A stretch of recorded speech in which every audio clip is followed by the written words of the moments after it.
شعبان کا مہینہ ہے، اور جو ہی شعبان کا مہینہ آتا ہے بہت سارے اعمال لوگوں کو کرتے ہوئے دیکھا جاتا ہے۔ بالخصوص اس مہینے کے اندر لوگ کچھ راتوں کو جاگتے ہیں اور جاگ کر مناتے ہیں، اور بالخصوص میں 15 شعبان کو، پھر 15 شعبان کی شب بیداری اور اس کا روزہ رکھتے ہیں۔ اسی طرح کچھ مختلف قسم کے نمازیں اور مختلف قسم کے اذکار اور مختلف قسم کے کھانے اور مختلف قسم کے عقائد اور مختلف قسم کے اعمال کی مردوں کی عید ہوتی ہے۔ اللہ اس مہینے میں فیصلے لیتا ہے ہماری تقدیر کے، اور پتہ نہیں، بہرحال بہت سارے ایسے خرافات ہیں جو ہم دیکھتے ہیں۔ تو آئیے ماہ شعبان کے کیا فضائل ہیں اور اس کے تعلق سے کیا صحیح باتیں آتی ہیں، اور اس مہینے میں کیا کچھ ہے جو غلط ہے، جو سنت سے ثابت نہیں ہے، جو لوگ آج کر رہے ہیں۔ انشاءاللہ عزیز یہ دونوں باتیں آپ کے سامنے واضح کرنے کی کوشش کروں گا۔ تو جہاں میں آپ کے سامنے اس مہینے کے فضائل رکھوں گا، وہیں میں اس مہینے میں کی جانے والی بدعت کے تعلق سے وضاحتیں کروں گا۔ ان تمام کا مقصد ہمارا صرف اور صرف یہ ہوگا کہ ہم حق کو سمجھیں، حق کو جانیں، حق کو پہچانیں اور اس کے مطابق عمل کریں۔ یہاں ہمارا مقصد کسی قوم کو، کسی جماعت کو، کسی قسم کے لوگوں کو ذلیل کرنا، رسوا کرنا یا ان کے خلاف بات کرنا نہیں ہوگا، بلکہ ہمارا کھلا مقصد یہ ہوگا کہ ہم اپنی اصلاح کریں اور لوگوں کی اصلاح کے تعلق سے بات کریں۔ تو بہرحال میں آپ کے سامنے کچھ باتیں اب ماہ شعبان، اس کی حقیقت اور اس کے اندر جو اعمال لوگ کرتے ہیں اس کی حقیقت، اور کیا حقیقت میں کرنا چاہیے اس کے بارے میں کچھ باتیں آپ کے سامنے رکھنے کی کوشش کروں گا۔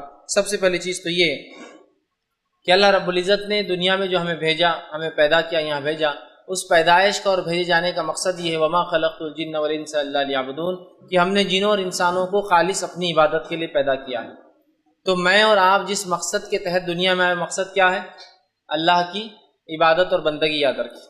تو میری اور آپ کی پیدائش کا مقصد اللہ کی بندگی ہے، اور یہ عبادت مستقل کرنا ہے، صبح شام دن رات، اٹھتے بیٹھتے اور سوتے جاگتے۔ عبادت کا کوئی خاص معنی اور مفہوم یہ نہیں ہے کہ کچھ چند راتوں کو جاگ لینا، چند دنوں کو منا لینا، چند کھانوں کو بنا لینا، چند لباس کپڑوں کو پہن لینا اور یہ عبادت ہوگی، نہیں۔ اللہ نے ہمارے پیدائش کا مقصد عبادت رکھا ہے، اور عبادت کا معنی یہ کہ صبح سے لے کر شام تک، اٹھنے سے لے کر سونے تک، اور پیدائش سے لے کر موت تک ہر عمل ہمارا شریعت کے مطابق ہو، اس کا معنی ہوتا ہے عبادت۔ یہ تو اللہ نے سورہ ذاریات سورہ نمبر 51 آیت 56 میں فرمایا کہ ہم نے جنوں اور انسانوں کو اپنی عبادت کے لیے پیدا کیا۔ میری اور آپ کی پیدائش کا مقصد کیا ہے؟ اللہ کی عبادت۔ تو عبادت کا معنی یہ نہیں کہ چند راتوں کو جاگ لی، چند دنوں کو منا لی۔ عبادت کا معنی ہے ہر کام کتاب و سنت کے مطابق میں اور آپ کو کرنا ہے، یاد رکھیے یہی ہمارا مقصد ہے۔ اور یہ عبادت کب تک کرنا ہے؟ یہ عمل کب تک کرنا ہے؟ تو آئیے اللہ رب العزت کیا فرماتا ہے اس کے تعلق سے۔ سورہ ہجر سورہ نمبر 15 اور اس کی آیت نمبر 98 اور 99 میں اللہ دیکھیے کیا فرماتا ہے کہ عبادت کب تک چلیں گے۔ اللہ نے فرمایا فَسَبِّحْ بِحَمْدِ رَبِّكَ وَكُن مِّنَ السَّاجِدِينَ، کہ اے نبی آپ اللہ کی حمد و ثنا کیجیے، بڑائی بیان کیجیے، تسبیح بیان کیجیے، اور آپ سجدہ کرنے والوں میں سے ہو، آپ سجدہ کریں۔ آگے فرمایا وَاعْبُدْ رَبَّكَ حَتَّى يَأْتِيَكَ الْيَقِينُ، اور آپ اپنے رب کی عبادت کرتے رہیے، ٹھیک ہے، اپنے رب کی عبادت کرتے رہیے کب تک؟ جب تک کہ آپ کو موت نہ آ جائے۔ ہماری پیدائش کا مقصد اللہ کی عبادت کو تب تک کرنا ہے جب تک ہم مر نہ جائے، اس لیے کہ آیت کیا فرمائی وَاعْبُدْ رَبَّكَ حَتَّى يَأْتِيَكَ الْيَقِينُ، اپنے رب کی عبادت کرتے رہے محمد صلی اللہ علیہ وسلم جب تک کہ تجھے موت نہ آ جائے۔ تو پتہ چلا مجھے اور آپ کو اللہ کی عبادت کرنا ہے کب تک؟ موت تک۔ مطلب انسان جب بالغ ہو جاتا ہے تب سے لے کر موت تک عبادت کرنا، یہ میری اور آپ کی زندگی کا مقصد ہونا چاہیے، ٹھیک۔ اب ہم دیکھتے ہیں مسلمانوں کی اکثریت نے کچھ خاص دنوں اور کچھ خاص راتوں کو ایسی اہمیت دے دی جو شریعت نے نہیں دی، اور کچھ ایسے خاص اعمال اس میں جوڑ لیے، لگا لیے، بنا لیے جو شریعت کی طرف سے دیے گئے نہیں ہیں، مطلب شریعت کی طرف سے سینکشن نہیں ہے۔ یہ پرسنلی انہوں نے اس چیز کو طے کر لیا کہ اس کے یہ فائدے ہوں گے، لہٰذا یہ کام کو ہم ایسے کریں، اور ان عبادتوں کے اندر ہم لگ چکے ہیں۔ اور ہم دیکھتے ہیں کچھ راتوں کے تعلق سے، چونکہ جب بھی شعبان کا مہینہ آتا ہے تو ایک رات کا تذکرہ جس کو اتنی اہمیت دی جاتی ہے کہ اللہ ہم پر رحم کرے، شب قدر سے زیادہ اس رات کو اہمیت دی جاتی ہے، وہ ہے 15 شعبان۔ اس کو لیلۃ المبارک کہا جا رہا ہے، اخبارات شمارے بھرے پڑے ہیں، ایک ایک بڑے بڑے پیج کی، ایک ایک میں تو غلط بات، ایک ایک نہیں، 4 5 صفحات اخبار کے صرف لیلۃ المبارکہ کی فضائل، فوائد، فائدے، اہمیت، روزہ، عبادتیں، عبادتوں کی اقسام، نمازیں، ذکر و اذکار اور قبرستانوں کی زیارتیں، مردوں کی عید اور تقدیر کے فیصلے، اور کیا کچھ نہیں لوگ مان رہے ہیں، اور ایک ایک سلسلہ چالو ہے تمام چیزوں کا، ہے نا۔ حالانکہ نبی اکرم صلی اللہ علیہ وسلم صحیح مسلم کی روایت کیا فرماتے، سنی حدیث کا الفاظ اس طرح سے ہے کہ کسی خاص دن اور رات کو عبادت کے لیے خاص کرنا یہ درست نہیں ہے جب تک کہ شریعت نہ بتائے۔ عبادت تو ایک ایسا مستقل عمل ہے جو صبح شام کرنا ہے، دن اور رات اور موت تک کرنا ہے، لیکن ہم نے خاص کر لیا، آپ فرماتے صحیح مسلم کی روایت ہے کہ راتوں میں صرف جمعے کی راتوں قیام نہ کیا کرو، اور پھر فرمایا اور جمعے کے دن خاص روزہ نہ رکھا کرو، اس لیے کہ آپ نے فرمایا ہاں اگر جمعے کے دن تمہارے ان دنوں میں سے آ جائے جن میں تم عام طور سے روزہ رکھتے ہو تو الگ بات ہے، لیکن خاص طور سے جمعے کا قیام جمعے کی رات کو نمازیں پڑھنا اور خاص طور سے جمعے کا روزہ رکھنا یہ منع ہے۔ کیوں منع کیا اللہ کے رسول صلی اللہ علیہ وسلم خاص جمعے کا روزہ رکھنا اور قیام کرنا؟ اس لیے کہ دنوں کا سردار کون ہے؟ جمعہ۔ دنوں میں سب سے افضل دن کون ہے؟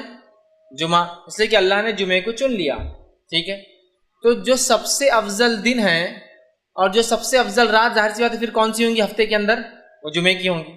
اگر ہفتے کا سب سے افضل دن جمعہ ہے تو ظاہر سی بات ہے سب سے افضل رات اور دن جمعے کا ہوں گا، یہ تو سردار ہے دنوں کا، اس لیے کہ اللہ نے دنیا اسی دن بنائی، آدم اسی دن پیدا ہوئے، ان کی توبہ اسی دن قبول ہوئی ہے نا، اور قیامت بھی اسی دن آنے والی ہے، صحیح مسلم کی روایت ہے یہ بھی۔ تو جمعہ ایک افضل دن ہے، اس کی رات سب سے افضل ہے ہفتے کے اندر، لیکن اس رات کو اور اس دن کو کہیں مسلمان خاص عبادت کے لیے نہ کر لے، اس لیے آپ ٹوک رہے ہیں، تاکید کریں کہ دیکھو جمعے کے دن خاص، جمعے کی رات اور دن عبادت نہ کرنا۔ خاص عبادت مطلب رات میں کہیں تم قیام نہ کرو کہ اب جمعہ ہے، سب سے افضل دن شروع ہونے والا کل، لہٰذا آج عبادت کرو، یا پھر تم خاص طور سے یہ نہ کرو کہ جمعے کے دن روزہ رکھا کرو اس لیے کہ ہفتے کا سب سے افضل دن ہے۔ تو گویا یہ حدیث میں اگر کسی دن میں عبادت کی اور رات میں عبادت کی اجازت دی جا سکتی تھی خاص کرنے کی تو وہ کون سا دن ہوتا؟ جمعے کا ہوتا۔ تو اللہ کے رسول نے جڑی کاٹ دی خاص عبادت کی کہ کسی خاص دن اور رات کرنا، کہا جمعے کو عبادت نہ کرو خاص۔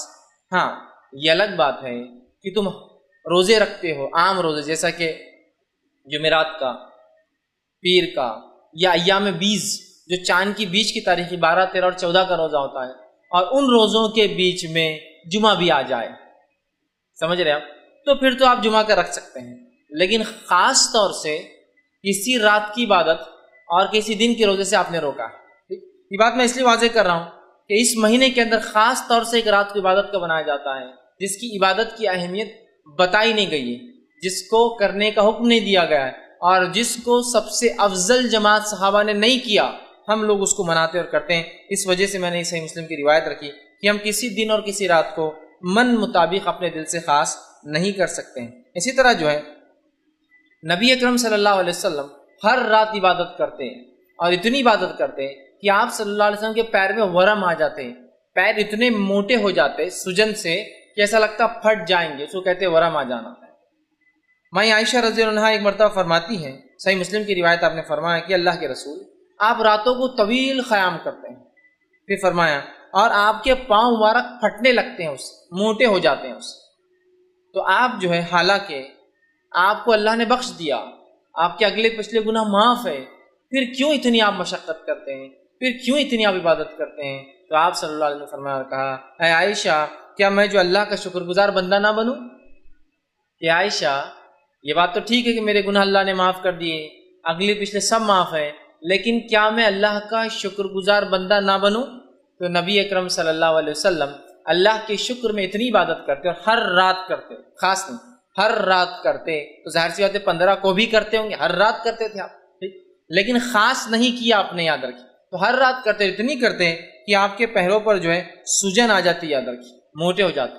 اسی طرح کی ایک روایت صحیح مسلم اور بخاری دونوں میں آتی، متفق علیہ، ایک بار ایک صحابی نے اللہ کے رسول صلی اللہ علیہ وسلم سوال کیا، اللہ کے رسول آپ راتوں کو اتنی عبادت کیوں کرتے ہیں کہ ورم سے آپ کے پیر سوج جاتے ہیں، حالانکہ اللہ نے آپ کے پچھلے اور اگلے گناہ معاف کر دیے ہیں؟ تب اللہ کے رسول صلی اللہ علیہ وسلم نے ان کو بھی یہ کہا افلا اکون عبدا شکورا، کہ میں اللہ کا شکر گزار بندہ نہ بنوں؟